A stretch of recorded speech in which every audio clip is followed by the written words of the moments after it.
നമസ്കാരം. BA സ്റ്റുഡൻസിൻ്റെ MDC ആണ്. കേരള സമൂഹവും സാംസ്കാരിക പാരമ്പര്യവും എന്ന MDC മലയാളമാണ്.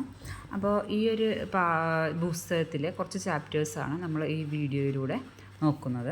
അപ്പോൾ ഇതിലൊന്നാമത്തെ മൊഡ്യൂള് കേരളം, ദേശം, ഭാഷ, സംസ്കാരം എന്ന് പറയുന്നതാണ്. അതിൽ തന്നെ ഒന്നാമത്തെ ചാപ്റ്ററായിട്ട് വരുന്നത് കേരളം അടിസ്ഥാന ധാരണകൾ എന്ന് പറയുന്ന ഒരു ഭാഗം വരുന്നുണ്ട്. പൊതുവായിട്ട് കേരളത്തെക്കുറിച്ച് വിദ്യാർത്ഥികൾക്ക് പരിചയപ്പെടുത്തുക എന്നതാണ് ഉദ്ദേശം.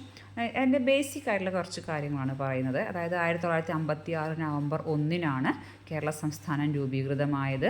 14 ജില്ലകളാണ് ഉള്ളത്. പക്ഷെ മുൻപ് 4 എണ്ണമായിരുന്നു. കൊച്ചി, തിരുവിതാംകൂർ, മലബാർ എന്നിങ്ങനെ ആയിരുന്നു എന്ന് പറയുന്നുണ്ട്.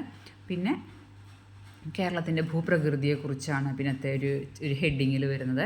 കേരളത്തിൻ്റെ ഭൂപ്രകൃതിയെ പ്രധാനമായിട്ടും 3 തരംതിരിക്കാം: മലനാട്, ഇടനാട്, തീരപ്രദേശം എന്നിങ്ങനെയാണ് ജോഗ്രഫിക്കലായിട്ട് കേരളത്തിനെ വിഭജിച്ചാൽ വരുന്നത്. കേരളത്തിൻ്റെ ഭൂപ്രദേശങ്ങൾ കേട്ടോ, കേരളത്തിൻ്റെ ഭൂപ്രദേശങ്ങളെ. അതിൽ മലനാട് എന്ന് പറയുന്നത് സമുദ്രനിരപ്പിൽ നിന്നും 75 മീറ്ററിൽ കൂടുതൽ ഉയരമുള്ള പ്രദേശങ്ങളെയാണ് നമ്മൾ മലനാട് എന്ന് പറയുന്നത്. ഇടനാട് എന്ന് വെച്ചാൽ 7 മീറ്ററിനും 75 മീറ്ററിനും ഇടയിലുള്ള ഉയരമുള്ള പ്രദേശങ്ങളെയാണ് പറയുന്നത്. അതുപോലെ തന്നെ തീരദേശമാണ്. 7 മീറ്റർ താഴെ ഉയരമുള്ള പ്രദേശങ്ങളെയാണ് നമ്മൾ തീരദേശം എന്ന് പറയുന്നത്. പിന്നെ നമ്മളെ കായലുകളെക്കുറിച്ചാണ് പറയുന്നത്. കടലുമായി ബന്ധപ്പെട്ട ജലാശയങ്ങളാണ് കായലുകൾ. 34 കായലുകളാണ് കേരളത്തിലുള്ളത്. കൊല്ലം ജില്ലയിലെ ശാസ്താംകോട്ട തടാകമാണ് കേരളത്തിലെ ഏറ്റവും വലിയ കായൽ. അവിടെ ഒരു മിസ്സിങ് ഉണ്ട്, ഏറ്റവും എന്ന് കഴിഞ്ഞിട്ട് കായൽ എന്നതാണ്. പിന്നെ നദികളെക്കുറിച്ച് പറയുന്നുണ്ട്. കേരളത്തിൽ 44 നദികളുണ്ട്. 41 സഹ്യപർവ്വതത്തിൽ നിന്ന് ഉത്ഭവിച്ച് പടിഞ്ഞാറോട്ട് ഒഴുകുമ്പോൾ 3 കിഴക്കോട്ടാണ് ഒഴുകുന്നത്. കിഴക്കോട്ട് ഒഴുകുന്ന 3 നദികളാണ് കബനി, ഭവാനി, പാമ്പാർ എന്ന് പറയുന്നത്. പിന്നെ മണ്ണിനങ്ങളെക്കുറിച്ച് പറയുന്നുണ്ട്. കേരളത്തിലെ മണ്ണിനങ്ങളെ താഴെ പറയുന്ന രീതിയിൽ 7 തിരിക്കാം എന്ന് പറഞ്ഞിട്ട് തേരിമണ്ണ്, ലാറ്ററൈറ്റ്, എക്കൽ മണ്ണ്, ചെളിമണ്ണ്, ഉപ്പുമണ്ണ്, പരുത്തിക്കരിമണ്ണ്, കാട്ടുമണ്ണ് എന്നിങ്ങനെ കേരളത്തിലെ മണ്ണിനങ്ങളെ വിഭജിച്ചതായി നമുക്ക് കാണാൻ കഴിയും. ഇതിൽ കരിമണൽ എന്ന് പറയുന്നത് ധാതു സമ്പുഷ്ടമായ പാറക്കെട്ടുകളിൽ നിന്നുണ്ടാകുന്ന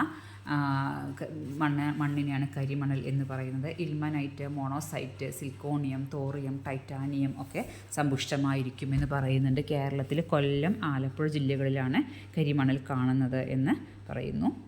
പിന്നെ ഇൽമനൈറ്റ്, ലോകത്തിൽ 25%-ലധികം ഇൽമനൈറ്റ് അടങ്ങിയ ധാതുമണുള്ളത് കേരളത്തിൽ മാത്രമാണ്.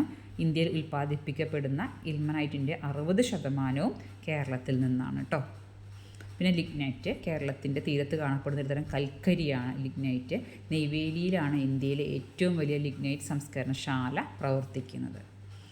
പിന്നെ അതിൽ ഈ കേരളം, മലയാളം തുടങ്ങിയവയുടെ പദനിഷ്പത്തിയുടെ തുടക്കത്തെക്കുറിച്ച് പറയുന്നുണ്ട്. അപ്പോൾ കേരളം എന്ന വാക്ക് വന്നത് കേരം പ്ലസ് അളം എന്നതിൽ നിന്നാവാം, അല്ലെങ്കിൽ ചേരളം എന്ന വാക്കിൽ നിന്നാവാം എന്നൊക്കെ പറയുന്നുണ്ട്.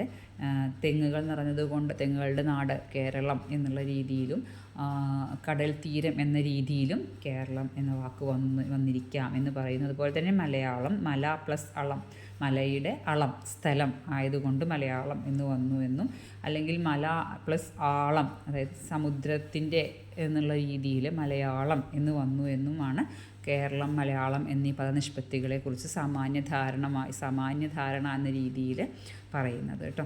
ഇത്രയാണ് ആ ഒരു ഒന്നാമത്തെ മൊഡ്യൂളിൻ്റെ ഒന്നാമത്തെ ചാപ്റ്ററിൽ സാമാന്യമായിട്ട് പറയുന്നത്. കേരളത്തിലെ മണ്ണിനങ്ങൾ മറക്കരുത്. കേരളത്തിലെ മണ്ണിനങ്ങളെക്കുറിച്ച് നിങ്ങൾ ഓർത്തിരിക്കണം. അതുപോലെ തന്നെ കായലുകളുടെയും കടലുകളുടെയും പുഴകളുടെയും ഒക്കെ എണ്ണവും അതുപോലെ ഈ പേരുകളും പ്രധാനപ്പെട്ടത്, അതായത് വലുതേത് ചെറുതേത് എന്നുള്ള രീതിയിലൊക്കെയുള്ള ചോദ്യങ്ങളും പ്രതീക്ഷിക്കാം കേട്ടോ. Thank you so much.